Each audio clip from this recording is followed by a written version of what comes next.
Bonjour à tous, c'est Kaizen Animé et on se retrouve aujourd'hui pour le troisième épisode de la série Les mangas pour les nuls. Commençons donc sans plus tarder avec le sujet d'aujourd'hui, les shoujo.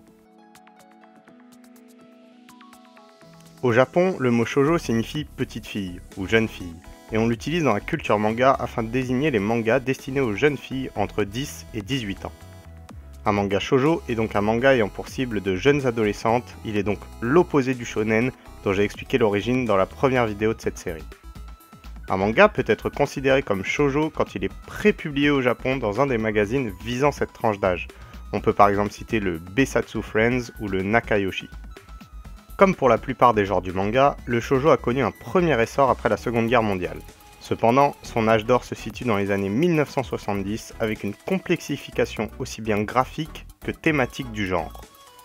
Ce renouveau est dû à une génération d'autrices appelée le groupe de l'an 24, qui va offrir des thèmes inédits tels que la science-fiction, la fantasy ou le manga historique, tout en y ajoutant ce qui fait un shoujo, des histoires d'amour et une description profonde de la psychologie des personnages. Les shoujo sont découpés en 4 grandes catégories de sujets. Les shoujo romantiques, les magical girls, les yaoi et les shoujo sportifs. Les shoujo romantiques sont des histoires romantiques classiques qui sont souvent les plus vendues ou les plus regardées.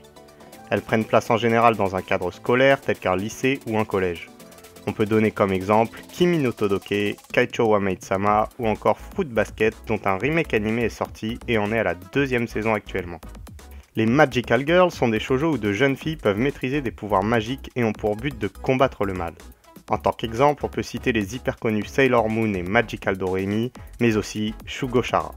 Les shoujo yaoi ou yaoi dans lesquels l'intrigue tourne autour d'une relation homosexuelle, souvent entre deux hommes. Je dirais pas grand chose de plus sur ce sujet si particulier car il mérite une vidéo à part entière pour l'expliquer. Et enfin, les shoujo sportifs qui, comme pour les shonen, tournent autour du sport. Ces derniers sont assez classiques mais amènent en plus une relation amoureuse plus poussée que dans les shonen. On peut donner comme exemple le shoujo de tennis Je 7 et Match et le très connu Jeanne et Serge sur le volleyball.